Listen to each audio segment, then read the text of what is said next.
മാടായിപ്പാറ സംരക്ഷണത്തിനായി സത്യാഗ്രഹവുമായി മാടായിപ്പാറ സംരക്ഷണ സമിതി 5 നാൾ നീണ്ടുനിൽക്കുന്ന സായാഹ്ന സത്യാഗ്രഹത്തിനാണ് തുടക്കമായത്. കണ്ണൂർ രൂപത വികാരി general monsignor doctor Clarence Paliyath ഉദ്ഘാടനം ചെയ്തു.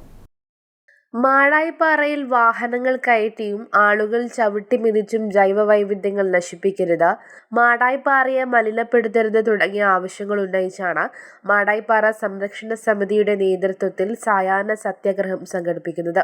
കണ്ണൂർ രൂപത വികാരി general monsignor doctor Clarence Paliyath ഉദ്ഘാടനം ചെയ്തു. ജലം, ജൈവസമ്പത്ത് അത് നമുക്കും വരും തലമുറയ്ക്കുമെന്ന് പറയുമ്പോൾ അതിലടങ്ങിയിരിക്കുന്നത് വലിയ കാര്യങ്ങളാണ്. 365 ഹെക്ടർ വരുന്ന ഈ ഒരു പാറ അത് വെറുമൊരു പാറയല്ല. ഇവിടുത്തെ മണ്ണിന്റെ ഘടനയെ ശരിക്കും നിർണായകമായിട്ട് സ്വാധീനിക്കാം.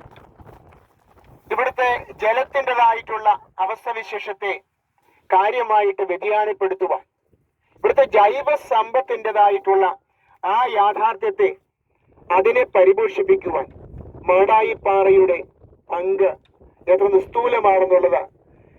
5 ദിവസമാണ് സത്യാഗ്രഹം സംഘടിപ്പിക്കുന്നത്. സംരക്ഷണ സമിതി ചെയർമാൻ പി കൃഷ്ണൻ അധ്യക്ഷത വഹിച്ചു. BJP കണ്ണൂർ നോർത്ത് ജില്ലാ പ്രസിഡന്റ് KK വിനോദ് കുമാർ മുഖ്യപ്രഭാഷണം നടത്തി. സമിതി secretary KP Chandrangadhan, doctor Binsi Maria, VP Muhammad Ali, P Vijayan, N Narayana Pidarar, കക്കോപ്പവൻ പുരുഷോത്തമൻ തുടങ്ങിയവർ സംസാരിച്ചു. News bureau, Pazhayangadi.